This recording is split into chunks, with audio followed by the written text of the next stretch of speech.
और रुक करते हैं इस वक्त एक बड़ी खबर का उत्तर प्रदेश के अंबेडकर नगर से। ये बड़ी खबर जहां पर छात्रा की मौत का मामला सामने आया है, जिसमें मेडिकल के दौरान तीनों आरोपियों ने भागने की कोशिश की थी। पुलिस की बंदूक छीनकर भागने की कोशिश आरोपियों ने की। पुलिस ने आरोपियों के पैर में गोली मारी, जिससे 2 बदमाश घायल हो गए हैं। एक बदमाश का पैर भी टूट गया है। तो उत्तर प्रदेश के अंबेडकर नगर का ये मामला हम आपको बता रहे हैं, जहां पर एक छात्रा की मौत हो गई थी और इस मौत से संबंधित, इस पूरे हत्याकांड से संबंधित जो 3 आरोपी हैं, उन्होंने जब मेडिकल के दौरान भागने की कोशिश की तो पुलिस ने बंदूक का सहारा लेकर आरोपियों के पैर में गोली मारी।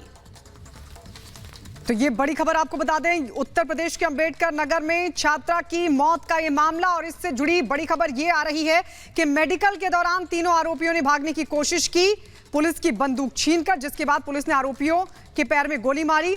अजय दुबे हमारे सहयोगी इस वक्त ग्राउंड से जुड़ गए हैं। अजय, क्या जानकारी मिल पा रही है?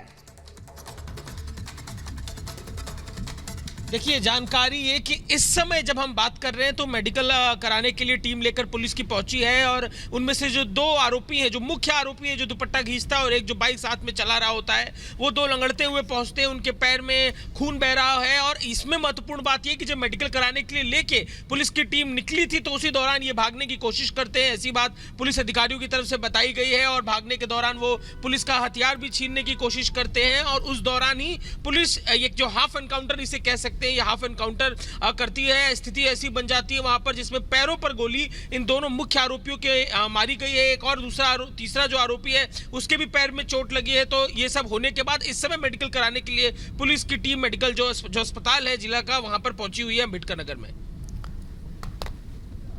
हाँ बिल्कुल अजय, जरा ये बताइए उस वक्त किस तरीके की परिस्थितियां थी? क्या ये आदतन क्रिमिनल हैं जो इन्होंने पुलिस की बंदूक छीनने की कोशिश की? और बताया जा रहा है कि उसी दौरान पुलिस ने गोली चलाई।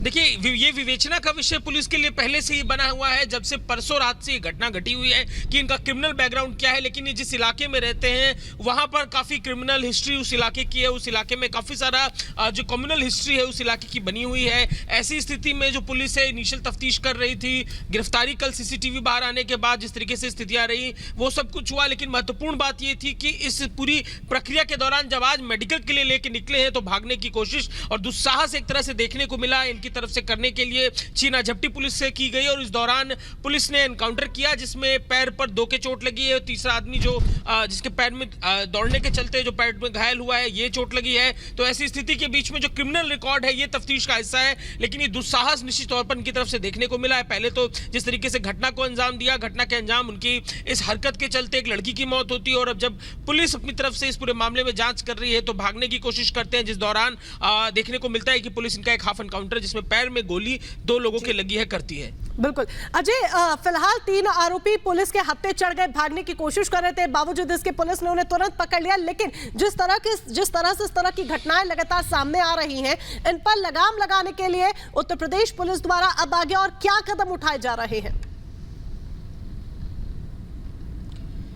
देखिए, यूपी पुलिस योगी सरकार के आने के दौरान से ही लगातार एग्रेशन मोड पर है। एनकाउंटर्स लगातार खबरों में, कानून व्यवस्था बनाने के लिए जो कड़े से कड़े फैसले हैं, कड़े से कड़े कदम हैं उठाने की बात अधिकारी करते हैं, जमीन पर भी देखने को मिलता है। लेकिन इस तरीके की जो छिटपुट घटनाएं हैं उनके खिलाफ जिस तरीके से तेजी से एक्शन लेते हुए, जैसे इसी घटना को देखे, परसों रात में घटना घटती है। पहले तो जानकारी आती है कि एक सामान्य एक्सीडेंट है, लेकिन सीसीटीवी जब वो बाहर आता है उसके बाद पुलिस एकदम एक्शन मोड पे आ जाती है, तीनों की गिरफ्तारी भी होती है। और अब जब इस तरीके का दुस्साहस देखने को मिलता है तो पुलिस ने उसमें कोई जो है कहा जा सकता है कि एक्शन जो है इस तरीके का लिया कि मैसेज स्पष्ट तौर पर जाए कि किसी तरीके की ये जो एग्रेशन है, जिस तरीके की ये हरकतें उनको पुलिस अपनी तरफ से बिल्कुल रियायत नहीं देगी। और ये एनकाउंटर, हाफ एनकाउंटर जिसे कह सकते हैं, देखने को मिला है। लगातार सख्त कदम उत्तर प्रदेश पुलिस की तरफ से देखने को मिल रहा है, इस तरीके के मामलों में उठाए जा रहे हैं।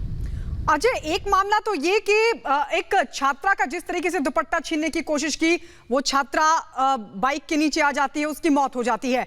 लेकिन अब जो पुलिस से बंदूक छीनकर भागने की कोशिश की है, अब इस मामले को लेकर किस तरीके से इन पर और कड़ी कार्रवाई होगी, पुलिस क्या कह रही है और क्या वो सर्कमस्टांसेस भी बताए गए हैं जिनमें इन बदमाशों ने, इन आरोपियों ने भागने की कोशिश की, पुलिस की बंदूक छीनी? इसको लेकर पुलिस की तरफ से कोई स्टेटमेंट भी सामने आया है क्या? देखिए, पुलिस के जो यहाँ के कप्तान है, जो एसपी है, उनसे जो बात हुई है, उनकी तरफ से जो जानकारी दी गई वो बेहद प्राथमिक स्तर पर है। अब से कुछ देर में हम उनका इंटरव्यू करेंगे तो पूरी डिटेलिंग हमें मालूम चलेगी। लेकिन महत्वपूर्ण बात यह है कि पहले जो उनके ऊपर धाराएं लगाई गई थी, जब मामला एफआईआर किया गया, जब इस पूरे मामले में जांच शुरू की गई तो मामला एक अलग था, तब बात अलग थी। लेकिन अब क्योंकि ये इस तरीके से हथियार लेकर भागने की कोशिश करते हैं, पुलिस की जांच से भागने की कोशिश करते हैं, गिरफ्तारी के दौरान भागने की कोशिश करते हैं, तो इन सब चीजों को जोड़ते हुए अलग तरीके की धाराएं लगेंगी। एक अलग तरीके का मजबूत केस इन दुस्साहसियों के ऊपर बनेगा, जिन्होंने पहले तो अपने दुस्साहस से एक तरीके से बदतमीजी एक लड़की के साथ की, जिसमें उसकी मौत हो गई, और उसके बाद अब पुलिस का हथियार लेकर भागने की कोशिश पुलिस की गिरफ्तारी के दौरान की, और जिसके बाद उनका एनकाउंटर, हाफ एनकाउंटर भी देखने को मिला है। तो निश्चित ही अब अलग तरीके के लीगल जो उनके ऊपर केसेस हैं वो बनेंगे, एक अलग तरीके के लीगल सिनेरियो का सामना उनको करना पड़ेगा। लेकिन जो डिटेलिंग्स हैं अब से कुछ देर में रिपब्लिक भारत पर मालूम चलेंगी, जब हम बात एसपी से करेंगे। बिल्कुल, जब एसपी से बात करेंगे। और अगर ये जानकारी मिल पा रही है अजय कि किन किन धाराओं में केस दर्ज किया जाएगा, तो जरा वो भी साझा करें। देखिए, सारे लीगल जो डिटेलिंग्स है कि किन आईपीसी की धाराओं में, भारतीय दंड संहिता की किन धाराओं में ये सारा कुछ मामला आगे बढ़ेगा, ये सब पुलिस की डॉक्यूमेंटेशन के हिसाब से पुलिस कैसे इस घटना को अपने पुलिसिया रिकॉर्ड में लेती है, अपने रिकॉर्ड्स में लेती है, उस पर निर्भर करेगा। तो ये सारी डिटेल जो है, प्राइमरी टास्क अभी पुलिस का ये है कि इनका ठीक है। अजय दुबे कह रहे हैं कि पुलिस इस पूरे मामले को लेकर अब जानकारी देगी। लेकिन आपको ये भी बता दें कि उत्तर प्रदेश के अंबेडकर नगर में मंचलों की वजह से एक छात्रा की जान चली गई। तो अमरोहा में बच्चियों को स्कूल जाने से डर लगता है। अपनी हरकतों को अंजाम देते समय मंचले भूल जाते हैं कि यहां पर योगी राज है, और योगी राज में कार्रवाई फौरन होती है। इसी पर रिपोर्ट आपको दिखाते हैं।